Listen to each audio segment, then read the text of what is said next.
All right, I have to do this video while I'm all worked up, and I'm going to try to make it quick.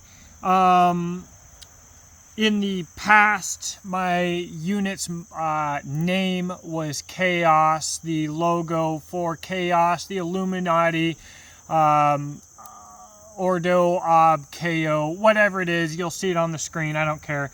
Order from Chaos.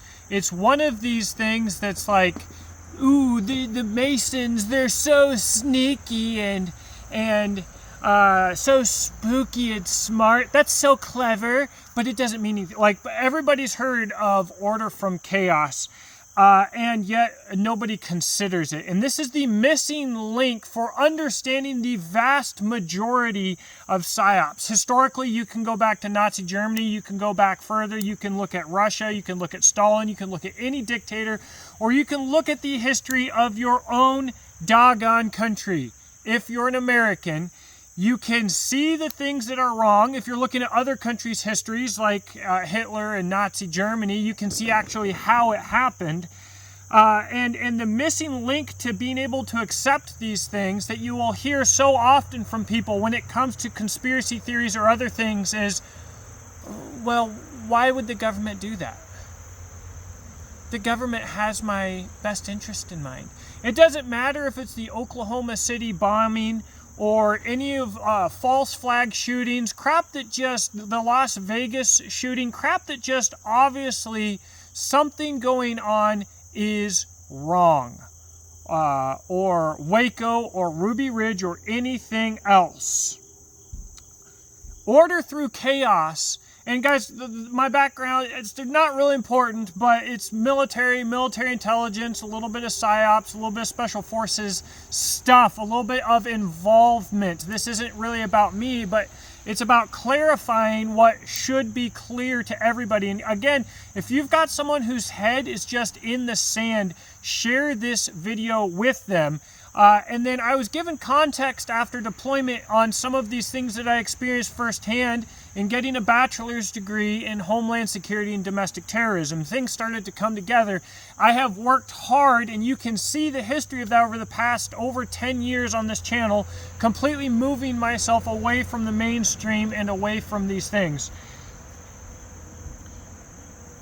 Why, before some Soros-funded riot, do you see police officers stacking bricks up before the riot for windows to be smashed? Why do you see the government doing things that seem to be contrary to what the government's own best intentions would be? Because when they create chaos, the people go to the government for order. Government exists for the people. They rule by the approval of the people. If we did not need government, government would have a really hard time existing.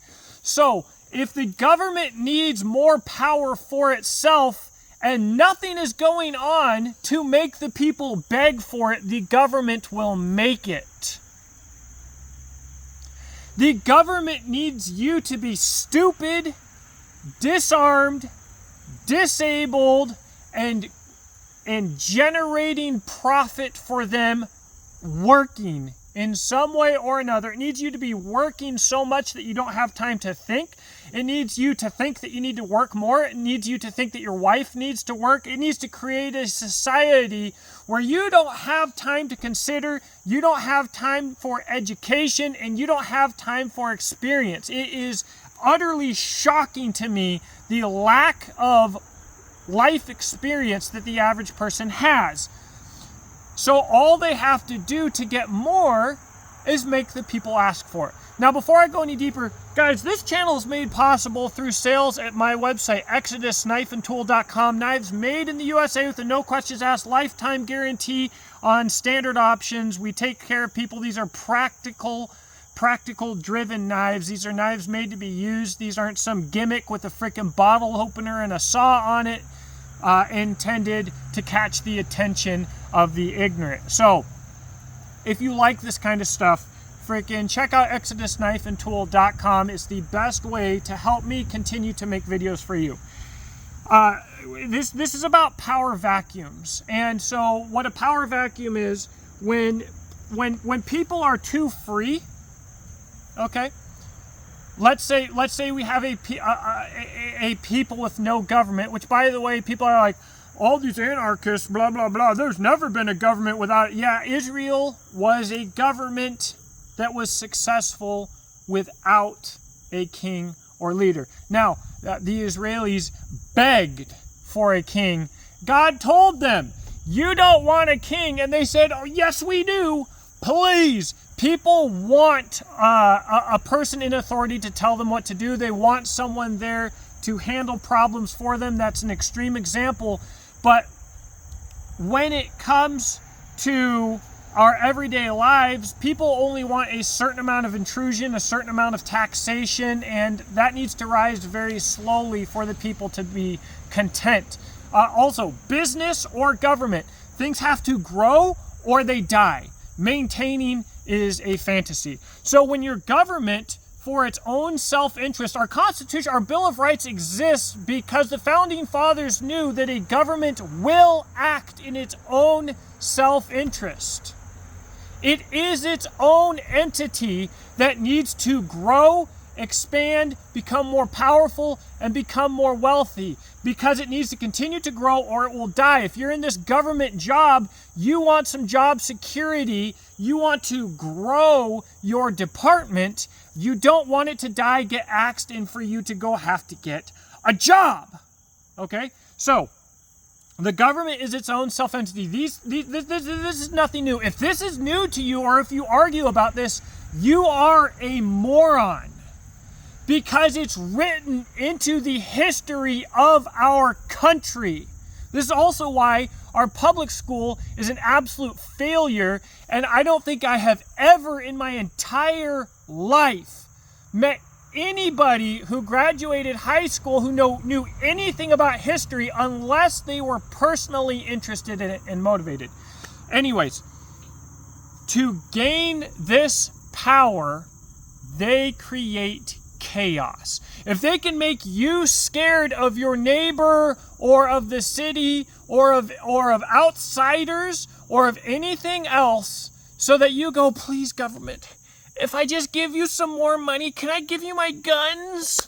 Or our freaking British brethren across the pond, I'll give you my knives. Machetes just became illegal in Australia to curb crime. How much machete violence was happening in Australia? And guess what? Those criminals, I guarantee, at the head of every criminal enterprise is your government. That's why we keep having Democrats who go to jail getting caught for smuggling and running guns, like that Asian douchebag from California. All these people are profiting off of the stock market based on their manipulation. They are getting paid by private businesses to crush those businesses' enemies. And so they invest in that stock market. They have financial incentive to be corrupt. We have all of this going on. The more chaos that they sow, the more power they get from you. And you might not want it. You might not ask them for it. But you also might see why they're doing it, or think you see why they're doing it, and not be motivated to strongly resist. Okay? So this isn't some mystical Masonic bullcrap. Those Masons, they're so secretive, they're so smart. It's out in the open. It's part of pop culture. You know the term. You likely just have never applied it to your life or to the news. And I'll tell you what, right now, I was looking myself at becoming a Fed. I could have had a really gravy train career path given my experiences and my resume. And it was actually while I was in college getting this degree and watching the news, and I was like, wait, we did this. Like I was doing this in Afghanistan. Like, I understand this. And your domestic terrorism, I guarantee you, if we have domestic terrorism in the U.S., as it has been, it will be government sourced. ISIS, the Taliban, we were never fighting the Taliban. The Taliban is a U.S. funded and trained organization. It has been, and it continues to be. They claim to be Muslim and to hate Jews above all else, but how often has the Taliban been working in Israel? It hasn't. You know what the Taliban was doing? You know what you were paying for with your tax dollars while I was on deployment and we were being told we were fighting the Taliban? Well, we're actually fighting Hezbollah. The Taliban was in North Africa, and guess what they were doing? They were murdering Christians and destroying churches. So we feel like we've got this watered down fake Christianity in America, and we just feel like the world is so Christian and we're so Christian and the world is just so good. That's why I'm post-mill, is because since Christ was resurrected, the world's just become better. That's why we're in the post-millennium. Don't worry about how many babies we murder every day, the status of marriage in our society, the status of literally anything else by any other measurable metric. We have comfort now. Things are good. While you're literally funding murder of children, of social depravity, of filth, of excess, of disgusting lifestyles, and of the murder of Christians across this whole world and the destruction of true Christianity, not this watered down fake bull crap. And you can feel good all the while you go work and be a tax slave to fund it and make it happen. The missing key, the thing that the average person is missing. Why would my government do that? Trump's the good guy. I think Biden might be stupid, but he's not evil. George Bush, he had good intentions for the Patriot Act. Oh, Ronald Reagan, he loved America. Did you see him kiss the American flag? Oh, he loves it. Don't worry about the machine gun bans and all of the anti-2A work that he did, talking about how you don't actually need guns for killing people, aka the government. Don't worry about that. He was so pro-2A. He was so American. It's hiding in plain sight. It's so brutally simple. The moment that you are willing to accept it and you understand a fraction of it, you won't be able to miss it every single day, everywhere.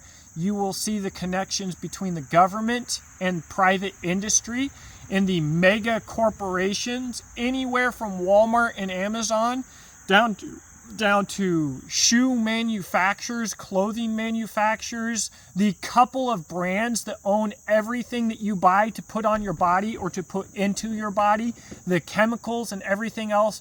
Oh, RFK is making America healthy again. We're getting rid of food dyes. Oh, government, yes, they've helped us. It's amazing. And once you see it, you won't be able to unsee it, and then you will progressively become weirder and weirder and have less friends, because the average person sees it but denies it, because if they accepted it, they would have to take responsibility for it, and that would just be too scary. I just want to be comfortable. I don't want to die. I don't want to see my kids die. I don't want them to turn my power off or to close my bank account, because they will. You aren't accepting the truth because it's easier to believe the lie, because you know what they'll do if you don't.